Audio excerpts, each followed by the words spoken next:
Hey, salut tout le monde, c'est Théo, bienvenue dans Parlons Cinéma. Aujourd'hui on va parler des Gremlins 2, la nouvelle génération. Et il faut savoir que cette vidéo n'était pas prévue. Pourquoi? Parce que j'ai eu l'envie, grâce à la vidéo des Gremlins 1, enfin ma critique sur les Gremlins 1, parce que je me suis tellement amusé à écrire et tourner cette vidéo sur les Gremlins 1, donner mon avis sur ce film culte. Donc voilà, j'ai eu l'envie de faire la deuxième vidéo, enfin la suite des Gremlins 2. Donc voilà. Donc avant toute chose, de quoi parle ce film? 6 ans après avoir triomphé des abominables Gremlins, ces petits monstres dévastateurs nés de la fourrure mouillée de Gizmo, une adorable peluche vivante et Billy Petzer et sa fiancée Kate sont installés à New York et ils ont trouvé du travail dans le gigantesque building qui abrite les bureaux du milliardaire Daniel Klump. Et un premier hasard heureux permet à Billy de retrouver le tendre et soyeux Gizmo séquestré par un cruel généticien. Et le second hasard, est bien malheureux cette fois-ci, expose la fourrure de l'adorable petite créature à une aspersion d'eau qui fait naître des cortèges de gremlins affamés et sanguinaires, plus résolus à nuire que jamais. Comme vous le voyez, je viens de mettre un pull. Donc voilà, bref, passons à Gremlins 2, la nouvelle génération. Joe Dante revient 6 ans après l'incroyable succès des Gremlins. Et bien sûr, il nous offre une séquelle bien plus dingue que l'original. Et il possède désormais un budget passant de 11 à 50 millions de dollars, ce qui est fou. Et vraiment, mais vraiment, parce que le réalisateur va se donner à cœur joie de nous en mettre plein la vue. Même si je préfère beaucoup le premier film qu'à cette suite. Mais cette suite, je la kiffe aussi. Et au programme, il aura beaucoup plus de Gremlins, plus d'action, plus de frisson et bien entendu, plus d'humour terriblement noir. Et si cette nouvelle aventure est extrêmement poussive dans son scénario, elle a le mérite de beaucoup plus divertir que le premier volet. Et Joe Dante use son budget faramineux pour multiplier les excès les plus fous et d'apporter à la franchise une autre dimension. En effet, parce que les Gremlins vont avaler plusieurs potions expérimentales et par conséquent, ils vont devenir beaucoup différents. L'un devient un Gremlin araignée, un autre devient électrique, un autre une femelle, puis un autre qui devient extrêmement intelligent, qui est doué et qui prend parole. C'est vraiment fou. Mais d'un autre côté, c'est drôle.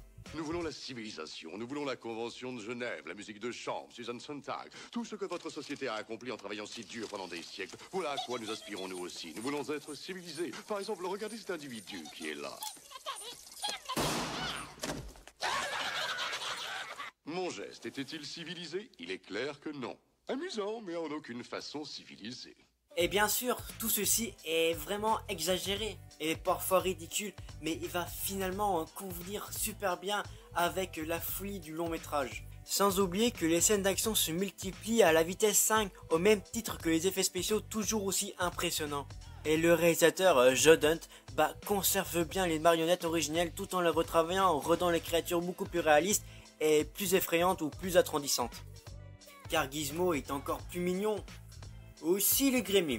Et je vais pas vous le cacher, mais cette suite est beaucoup plus divertissante que le premier. Servons-nous de cette soupe aux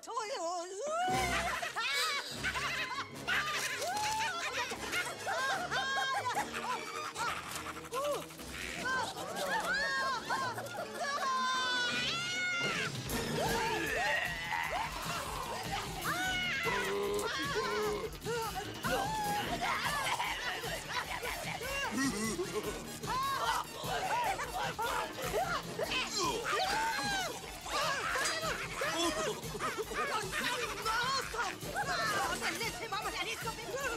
Partez. C'est tout furieux. Micro-ondes.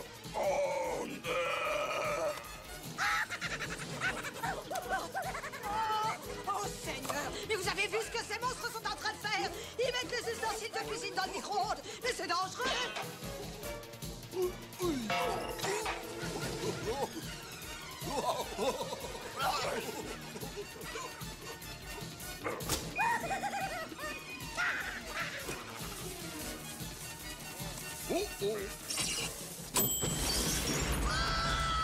Restez si vous voulez crever. Et aussi, j'avais oublié de vous dire dans ma critique des Gremlins qu'il y aura bien sûr une série sur les Gremlins, mais en dessin animé, qui retracera le chinois, enfin le japonais, je sais plus comment c'est, qui va rencontrer la première fois Gizmo et tout. Et j'ai très hâte, vraiment très hâte de voir ce dessin animé. Mais le problème, la série va arriver directement sur HBO Max, la plateforme de streaming de HBO. Mais après, si elle sort en français, en VOSTFR, ici en France, enfin, j'en suis sûr, bah, ça me dérange pas de voir des trucs en VOSTFR, je pense que vous le savez déjà. Donc j'ai très hâte et je pense que je ferai peut-être, sans doute, une critique sur la série des Gremlins. Et aussi, j'espère de tout cœur qu'il y aura un troisième volet, parce que les Gremlins, c'est une de mes sagas préférées. Et en plus, je pense que c'est les premiers films avec des monstres que j'ai vus. Et je pense que c'est mes préférés jusqu'ici. J'en ai pas vu des tonnes en plus avec des films avec des monstres comme ça et tout, super bien faits et tout. Je les adore les Gremlins et j'ai trop envie d'avoir une figurine des Gremlins dans ma chambre. Chucky aussi, mais enfin bref, je veux trop une grande figurine des Gremlins, j'aimerais trop, mais on verra ça plus tard, quand je travaillerai et tout, on verra ça. Donc voilà, j'ai très hâte de voir ce 13e volet. En plus, la Warner, je pense que le studio Warner Bros en parle beaucoup de ce 3e volet et tout, et j'espère qu'il sortira, j'espère que ça sera officiel, j'espère de tout cœur, parce que les Gremlins, j'adore cette saga, donc j'ai très hâte si il y aura un 3e volet. Bref, c'était ma critique, mon avis sur les Gremlins 2, et je pense que je vais les remater, les Gremlins, parce que oui, je les ai pas revus avant de faire les critiques des Gremlins. Donc voilà, ça m'a pris comme ça d'un coup de faire les critiques sur les Gremlins, mais bon, je les connais par cœur, c'est des films très cultes pour moi. Donc voilà, je pense que je vais me le refaire juste après. Donc voilà, moi je vous dis à la prochaine, comportez-vous bien, c'était Théo. Salut!